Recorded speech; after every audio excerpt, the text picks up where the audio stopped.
Check out the beautiful view this morning. Isn't that fun? I brought a load of wood to put around the garden and to contemplate today that if I should make the garden a little bit longer. That way next year I can just move towards the house with all of the produce stuff, the lettuce and that kind of thing. I'll just give you a morning view. Isn't that awesome? Oh, there's my blue bin. It's full of eggshells that I've collected and kept for my tomatoes.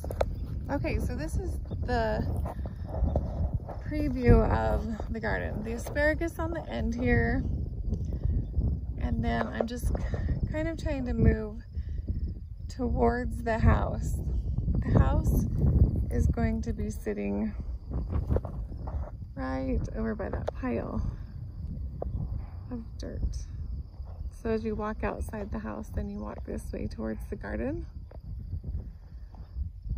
I know that seems far away, but where they're going to be building, that's the building site. I don't want to be in the way of any of the trucks or anything that's going on over there, and I don't want anybody to run over my stuff. So I've decided to start at this far end and do the Charles Dowding's method of putting cardboard box down first to choke out the weeds. And then I'm going to use more cardboard boxes and paper, newspaper and that kind of thing. And if I do a couple layers of it, that's my asparagus there. If I do a couple layers to choke out the grass, then I'm going to cover it up with bark to keep the moisture in. I was wondering, see, I put the asparagus here at the end. Then I started to think last night that maybe I should lengthen this first row that comes all the way down there, all the way down here. If I should just, see it goes right there, lengthen it just a little bit further and put the asparagus kind of out in the middle, because I'm going to continue the asparagus towards the house. It's kind of, what would you call, like a centerpiece kind of. We love to eat asparagus, and we have tons of purple asparagus that we're going to add to this batch of green. Anyway, I was just thinking that maybe I would lengthen the raspberries. That's my thought for today. I think I already have 10 more starts of raspberries that I could just put in. So 10 more plants, that way wouldn't be that big of a deal.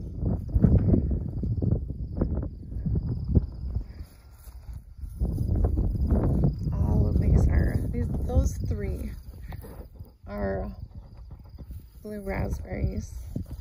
Those are the only three that I have bought. The rest of them, they don't look like much. They look really sad. See, they look kind of crunchy and sad. They'll come out of it. I'm watering them really well.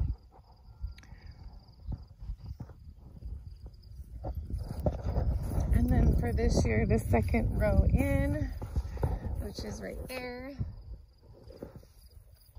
are I need to look tomatillos. Let me look. Nope. They're Aunt Molly's ground cherries. Never had them before. And then, look at those raspberries. They're doing good. They're doing okay. And then the rest of this row are my tomatoes. And they go all the way down.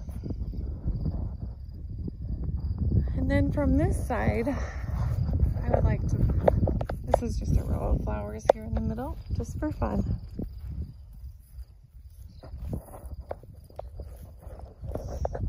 And then from the front side, I have started out with thyme,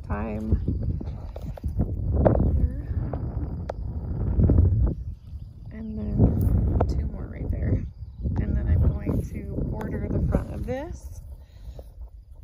more herbs.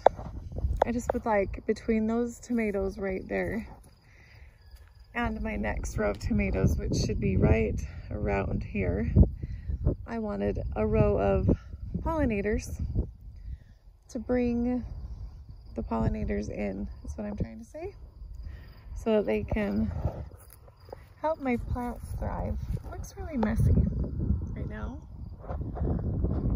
but my hope is that as soon as I get the bark on, it'll clean up and it will look better. But I did an original 1 row of boxes, and I am thinking, while I have it this exposed and I'm holding it down with the wood, I'm gonna go ahead and put a 2nd row of boxes to choke out this crab grass or quack grass or whatever they call it, because it is a bugger to kill. I'll show you the wood fence that I'm going to put. I was thinking in this back corner right here, and then go that way. It's like a 3-foot zigzag type wood fence.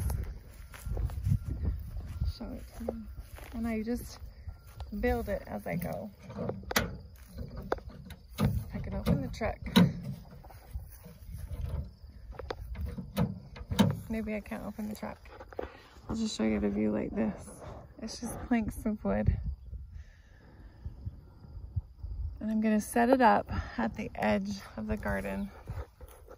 Just kind of gives it like a little accent, a little background that's really pretty. That when we build the inside of the house, I'll show you. It matches the inside of the house really well. It's kind of rustic and fun. Just a little bit different than what you normally see. So we'll be living here by Saturday. Today is Tuesday.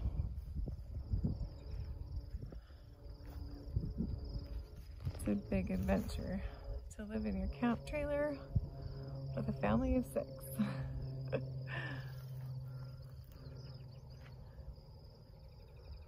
Oh, but this view is worth it. I tell you guys, we have been cramped in this city, in a little town. Neighbors on both sides, right by a high school, across the street from a high school. This is freeing. This is what it's about. The hustle, the dream, everything that you work for. Stand out here and on all sides, look at all this beauty. I am so thankful that I get to raise my kids here. We get to have our life here and enjoy this beautiful sunrise and sunset every single day. Talk to you later. See ya.